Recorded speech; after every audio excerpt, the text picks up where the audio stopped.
ایک تو وہ طریقہ جو ایکسپینشن ریٹ کی کیلکولیشن سے بالکل انڈیپینڈنٹ ہے، وہ ہے گلوبولر کلسٹرز کا۔ گلوبولر کلسٹرز ان کے اندر موجود پرانے ستارے، ان کی ایج نکال کے کیسے کائنات کی عمر کا اندازہ لگایا جاتا ہے، اور دوسرے جو دو طریقے ہیں وہ ایکسپینشن ریٹ پہ ڈیپینڈ کرتے ہیں۔ السلام علیکم، ثاقب علی ٹیکسٹ آف ورلڈ کے چینل کے اوپر فلکیاتی دنیا سیریز کے اندر ایک نئی ویڈیو لے کے حاضر ہوں۔ آج کی ویڈیو کے اندر بہت ہی اہم ٹاپک ڈسکس کیا جائے گا، کائنات کی عمر کے اندازے یا ایسٹیمیٹس۔ میں نے ورڈ اس لیے یوز کیا کیونکہ کائنات کی عمر نکالنے کے لیے جتنی بھی کیلکولیشنز کی جاتی ہیں وہ ایسے پیرامیٹرز کی بیس پہ ہوتی ہیں جن کی کوئی فکسڈ ویلیو نہیں ہوتی، جن کی ویلیو کرنٹ تحقیق پہ ڈیپینڈ کر رہی ہوتی ہے، خاص طور پہ ہبل کانسٹنٹ یا کاسمولوجیکل کانسٹنٹ، جس کو کائنات کے پھیلاؤ کا ریٹ یا ایکسپینشن ریٹ بھی کہتے ہیں۔ اور آج کی ہماری جو ڈسکشن ہے، جو لیکچر ہے، وہ سارا کا سارا ہبل کانسٹنٹ یا ایکسپینشن ریٹ کے راؤنڈ گھومے گا۔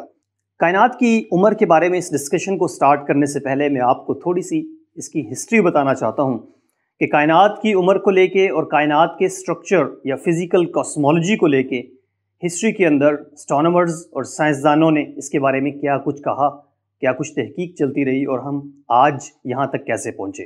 آج ہم جانتے ہیں کہ کائنات کی عمر 13.8 بلین ایئرس ہے، جس کے اندر ایکوریسی بہت زیادہ ہو چکی ہے، جس کے اندر ایرر ریٹ بہت کم ہوتا جا رہا ہے۔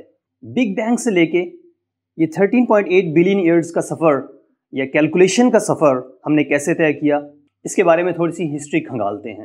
تو 20ویں صدی کا آغاز جو ہے، اس وقت کائنات کی جو فزیکل کاسمولوجی ہے وہ صرف ملکی وے ہے۔ اسٹرانومرز، سائنسدان، دنیا یہ جانتی ہے کہ پوری کائنات صرف ملکی وے ہے، اور اس کے باہر جتنی بھی چیزیں آپ کو نظر آتی ہیں وہ جسٹ نیبولاز ہیں، بادل ہیں۔ اور اس وقت کائنات کے پھیلاؤ کے بارے میں یا کائنات کی فزیکل کاسمولوجی کے بارے میں جو ماڈل تھا اس کو اسٹیڈی اسٹیٹ ماڈل کہا جاتا تھا۔ اسٹیڈی اسٹیٹ ماڈل آپ اسکرین پہ دیکھ سکتے ہیں۔ یہ ایک ایسا ماڈل تھا جس کے اندر ایکسپینشن تو ہو رہی تھی، لیکن اس کے اندر کائنات کی ڈینسٹی چینج نہیں ہو رہی تھی، نیا میٹر کریٹ ہو رہا تھا، کائنات کی ڈینسٹی فکس رہتی تھی، اس کی کوئی ابتدا نہیں تھی، اس کی کوئی انتہا کے بارے میں کچھ نہیں کہہ سکتا تھا، کیونکہ اس کے اندر کوئی ایک بڑا چینج نہیں آ رہا تھا as compare to big bang model. Big bang کے اندر جیسے جیسے ایکسپینشن ہو رہی ہے، کائنات کی کثافت، کائنات کی ڈینسٹی کم ہوتی جا رہی ہے، اس کا ٹمپریچر ڈاؤن ہوتا جا رہا ہے، جس سے یہ پتہ چلتا ہے کہ اس کا کوئی آغاز ہے اور اس کی کوئی انتہا بھی ہے، اس کا کوئی اینڈ بھی ہے۔ تو 1915 کے اندر جب آئنسٹائن نے اپنی جنرل تھیوری آف ریلیٹیوٹی پیش کی، تو اس کے اندر جو کاسمولوجیکل ماڈل اس نے ازوم کیا وہ اسٹیڈی اسٹیٹ ماڈل تھا۔ یہ اسٹیڈی اسٹیٹ ماڈل جو تھا وہ زیادہ تر مذہبی روایات سے چلا آ رہا تھا، جس کے اوپر تحقیق کرنا باقی تھی۔ آئنسٹائن چونکہ ایک تھیوریٹیکل فزسسٹ تھا جس کا پریکٹیکل نالج بہت کم تھا، لہٰذا اس کو پریکٹیکل جواب چاہیے تھا، لیکن الیگزینڈر فریڈمن جو ایک رشین کاسمولوجسٹ تھا، فزسسٹ تھا، اس نے آئنسٹائن کی فیلڈ ایکویشنز کو اسٹڈی کیا، ان کا سلیوشن نکالا اور بتایا کہ کائنات کے بارے میں آئنسٹائن کا جو کانسیپٹ ہے وہ غلط ہے۔ ان ایکویشن سے اس نے نکالا کہ یہ کائنات ڈائنامک ہے، لیکن آئنسٹائن نے اس کی بات کو نہیں مانا۔ بیلجیم کے ایک اسٹرانومرز، ایک پادری، پریسٹ، ایک میتھمیٹیشین اسٹرانومر جس کا نام جارجز لیمارٹ تھا، اس نے بھی آئنسٹائن کی فیلڈ ایکویشنز کے اوپر کام کیا اور بتایا کہ یہ جو کائنات ہے وہ ایک کاسمک ایگ سے شروع ہوئی ہے۔ اس نے اس بگ بینگ کو یا بگ بینگ کے قریب کے زمانے کو، جہاں پہ یونیورس یا کائنات اپنے ارلی ایجز میں تھی، کاسمک ایگ کا نام دیا، اور بتایا کہ آئنسٹائن کی فیلڈ ایکویشن کے اندر پرابلم ہے کیونکہ یہ کائنات ایک ڈائنامک ماڈل رکھتی ہے۔ آئنسٹائن نے پھر اس کی بات کو نہیں مانا۔ آگے چلتے ہیں، یہ 1927 کی بات تھی۔ 1929 کے اندر ایڈوین ہبل نے، جس کے نام پہ ہم ہبل ٹیلیسکوپ دیکھتے ہیں، ایڈوین ہبل نے اپنے تجربات شروع کیے ماؤنٹ ولسن آبزرویٹری، جو اس وقت کی سب سے بڑی آبزرویٹری مانی جاتی تھی۔ 100 انچ قطر کی ٹیلیسکوپ وہاں پہ نصب تھی، اس سے اس نے وہ تجربات کیے، وہ مشاہدات کیے، جس سے اس نے 1929 کے اندر اپنا پیپر لکھا، جس کے اندر بتایا کہ یہ کائنات پھیل رہی ہے، یہاں پہ ایک ڈائنامک شفٹ آتا ہے، اور کائنات جو ہے وہ ملکی وے سے نکل کے باہر جاتی ہے۔ اس نے بتایا کہ ملکی وے ہی صرف کائنات نہیں ہے، ملکی وے سے باہر جو ہمیں نیبولاز نظر آتے ہیں، خاص طور پہ اینڈرومیڈا نیبولا، وہ اینڈرومیڈا نیبولا نہیں ہے، وہ اینڈرومیڈا گیلیکسی ہے۔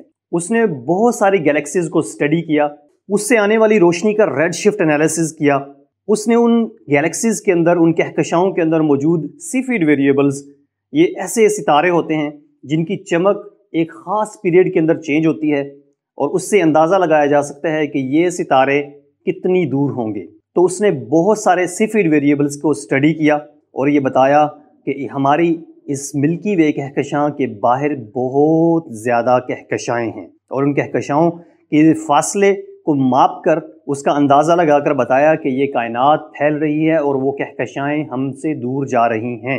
ایڈوین ہبل کی اس تسخیر، اس ڈسکوری، اس اسٹڈی کو جب آئنسٹائن نے اسٹڈی کیا، اس کے پاس یہ بات پہنچی تو ان کی ملاقات ہوئی 1931 کے اندر، جس وقت آئنسٹائن کو اپنی غلطی کا احساس ہوا اور اس نے کہا کہ یہ جو میرا کاسمولوجیکل کانسٹنٹ اپنی ایکویشنز کے اندر ایڈ کرنے کا جو میرا کام تھا وہ ایک بہت بڑی غلطی تھی، جس کو اس نے گریٹ بلنڈر کہا۔ تو ایڈوین ہبل نے بہت سارے پہلے اسٹرانومرز جیسے کہ ویسٹو سلائفر کی ریسیشن ویلاسٹیز کو اسٹڈی کیا، ہینریٹا لیوٹ جس نے سیفیڈ ویریبل، ہزاروں Cepheid variables large Magellanic cloud اور اسمال میجلینک کلاؤڈز کے اندر موجود سیفیڈ ویریبلز پر کام کر کے یہ بتایا کہ ان کے پیریڈ اور ان کی لیمینوسٹی کے اندر ایک ریلیشن شپ ہے جس کو لیوٹ لا بھی کہتے ہیں، اور اس لیوٹ لا کو یوز کرتے ہوئے ہبل نے ساری ریسیشن ویلاسٹیز کو کمپیوٹ کیا، ریڈ شفٹ کا انالیسز کر کے اپنا تجزیہ پیش کیا، اپنا پیپر پیش کیا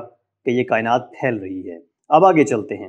1940s سے 60s تک یہ دونوں کاسمولوجیکل ماڈل ایک دوسرے کے آمنے سامنے تھے، ایک اسٹیڈی اسٹیٹ ماڈل اور ایک بگ بینگ سے ریلیٹڈ یا ایکسپینشن سے related model.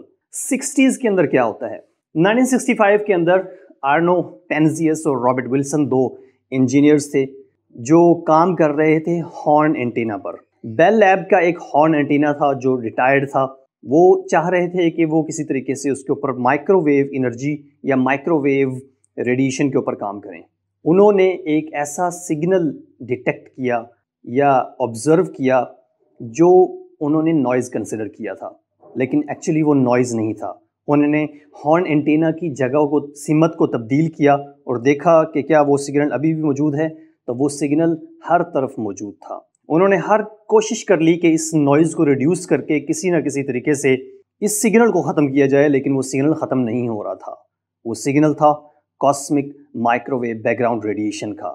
Cosmic microwave background radiation 1965 کے اندر ان دو انجینئرز نے ڈسکور کی، اور اس کے بعد اس پہ بہت سارے مقالے لکھے گئے اور اس کی تحقیق ہوئی کہ کائنات کا جو ٹمپریچر ہے وہ ہر طرف 2.725 کیلون ہے، وہ زیرو نہیں ہے، اور یہ ڈسکوری بگ بینگ کے ثابت ہونے کا ایک بہت بڑا ثبوت تھا۔ اور 1978 کے اندر ان دونوں کو اسی بیس پر نوبل پرائز بھی ملا۔ ہبل اسپیس ٹیلیسکوپ لانچ ہو جاتی ہے 90s کے اندر۔ 1998 کے اندر ہبل اسپیس ٹیلیسکوپ اور اس سے لیے گئے جو ڈیٹا تھا اس پہ کام کر کے ایڈم ریس نے 1998 کے اندر ہائی زی سپرنووا ٹیم کے تحت کام کرتے ہوئے اس نے ایک مقالہ پیش کیا جس کے اندر بتایا کہ یہ کائنات کا جو ایکسپینشن ریٹ ہے وہ ایکسیلریٹنگ ہے۔ اس سے پہلے کائنات کا جو ایکسپینشن ریٹ تھا وہ ایکسیلریٹنگ نہیں کنسیڈر کیا جاتا بلکہ ڈی سیلریٹنگ کنسیڈر کیا جاتا تھا۔ جتنی کوئی کہکشاں ہم سے دور ہوگی وہ اتنی تیزی سے ہم سے دور جا رہی ہے، اور اس تحقیق کے اوپر ان کو 2011 کے اندر نوبل پرائز دیا جاتا ہے۔ اب آگے ہم بات کرتے ہیں ہسٹری سے ذرا ہٹ کے۔ تو اب میں آپ کے ساتھ ڈسکس کروں گا 3 ایسے طریقے جس سے کائنات کی عمر نکالنے کا اندازہ لگایا جاتا ہے یا ایسٹیمیٹس لگائے جاتے ہیں۔ ایک تو وہ طریقہ جو ایکسپینشن ریٹ کی کیلکولیشن سے بالکل انڈیپینڈنٹ ہے، وہ ہے گلوبولر کلسٹرز کا۔ گلوبولر کلسٹرز، ان کے اندر موجود پرانے ستارے، ان کی ایج نکال کے کیسے کائنات کی عمر کا اندازہ لگایا جاتا ہے، اور دوسرے جو 2 طریقے ہیں وہ ایکسپینشن ریٹ پہ ڈیپینڈ کرتے ہیں۔ ایک طریقہ cosmic microwave background radiation کا ہے جس سے کائنات کی عمر کا اندازہ لگانے کے لیے ہبل کانسٹنٹ کی ویلیو نکالی جاتی ہے، اور دوسرا اسٹینڈرڈ کینڈلز کا میتھڈ ہے یا ڈسٹینس میجرنگ میتھڈ ہے جس کے اندر type 1A supernova events جو ہوتے ہیں ان کے ذریعے ڈسٹینس کیلکولیٹ کیا جاتا ہے، اور دوسرے سیفیڈ ویریبلز ہیں اس ایکسپینشن ریٹ کو کیلکولیٹ کرنے کے لیے اسٹینڈرڈ کینڈلز کے اندر۔ ان 3 میتھڈز کو ہم ڈسکس کریں گے۔ تو سب سے پہلے ہم ڈسکس کرتے ہیں گلوبولر کلسٹرز کو۔ گلوبولر کلسٹرز یہ مانا جاتا ہے، یہ تحقیق ہے کہ سب سے پہلے جو کاسمک سٹرکچر بنے وہ گلوبولر کلسٹر تھے۔